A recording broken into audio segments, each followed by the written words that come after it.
Vaginal dryness అనేది ఒక symptom. అదుకు చాలా కారణాలు ఉండొచ్చు. బట్ ద మోస్ట్ ఇంపార్టెంట్ అండేసి మెనోపాజ్ దగ్గర వచ్చినప్పుడు వచ్చిన చాలా important symptom vaginal dryness. Many women vaginal dryness even reproductive age గ్రూప్లో కూడా ఫీల్ చేయొచ్చు. సో కారణాలు ఏంటి ఉండొచ్చు? వన్, వేరేమైనా మెడికేషన్స్లో ఉన్నారా which is causing the dryness.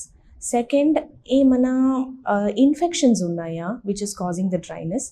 Most importantly menopause దగ్గర వచ్చినప్పుడు అండ్ ఆఫ్టర్ మెనోపాజ్ మనకు వజైనల్ డ్రైనెస్ చాలా కామన్ సిమ్టమ్. ఇది ఎందుకు వస్తుంది? ఎందుకంటే మనకు ఈస్ట్రోజన్ అన్న హార్మోన్ మన బాడీలో ప్రొడ్యూస్ చేస్తాము. ఈ ఈస్ట్రోజన్ ఏం చేస్తుంది? స్కిన్ థిక్నెస్, స్కిన్ టర్జిడిటీ లేదంటే స్కిన్ మాయిశ్చర్ రీటైన్ చేస్తుంది. సో ఈస్ట్రోజన్ తగ్గినప్పుడు మనకు ఆటోమేటిక్లీ స్కిన్ది ఆ టర్గర్ లేదంటే ఆ వాటర్ రిటెన్షన్ కొంచెం తగ్గుతుంది and the skin the thickness కూడా తగ్గుతుంది. So the same thing applies to the vaginal mucosa because అది కూడా it's the inner part of the vagina or the skin of the vagina అని చెప్పొచ్చు. సో ఈస్ట్రోజన్ తగ్గినప్పుడు మనకు అక్కడ చాలా ఫ్రెజైల్ అయిపోతాయి, చాలా మాయిశ్చర్ తగ్గిపోతుంది. ఇది వల్ల మనకు డ్రైనెస్ రావచ్చు. So most common symptom in the perimenopause or menopause and post మెనోపాజ్లో వజైనల్ డ్రైనెస్ చాలా ఇంపార్టెంట్ సిమ్టమ్స్ లాగే కనిపిస్తాయి. ఈ వజైనల్ డ్రైనెస్కు ఏంటి ట్రీట్మెంట్ ఉంది? The most common cause is oestrogen deficiency. So generally oestrogen replacement therapy helps.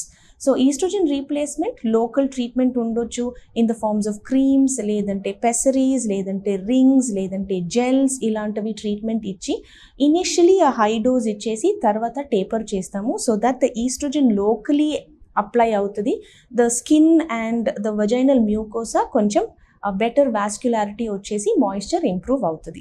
The other treatments available for vaginal dryness ఏమంటే మనకు వజైనల్ క్రీమ్స్ వస్తాయి. They can be vaginal moisturisers or vaginal creams which also improve the vaginal moisture. So ఇలాంటివి creams మీ doctor మీకు information ఇస్తారు, ఎప్పుడు apply చేయాలి అని చెప్తారు అండ్ ఎలా ఫాలో అప్ చేయాలి అని నార్మలీ చెప్తారు. But this is a symptom which generally ignore చేయకూడదు. And in case you're having profuse dryness, ఏమైనా ఇన్ఫెక్షన్స్ ఉన్నాయా అది రూల్ అవుట్ చేయాలి. అక్కడది స్కిన్ ఒకసారి చూసి వేరే ఏమైనా ట్రీట్మెంట్ అవసరం ఉందా లేదా అని కూడా మనం ఇవాల్యుయేట్ చేయాలి. So vaginal dryness generally oka symptom. You need not be worried about it. Generally seen more in the menopause and postmenopausal age groups.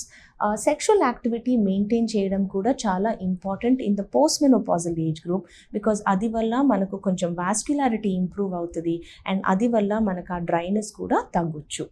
So definitely మీ గైనకాలజిస్ట్ని కలవండి.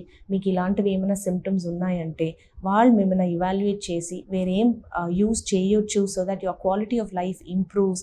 ఆ బర్నింగ్, ఆ వజైనల్ పెయిన్ అండ్ ఇంటర్కోర్స్ వల్ల ఉండే pain అన్నీ తగ్గిపోతాయి.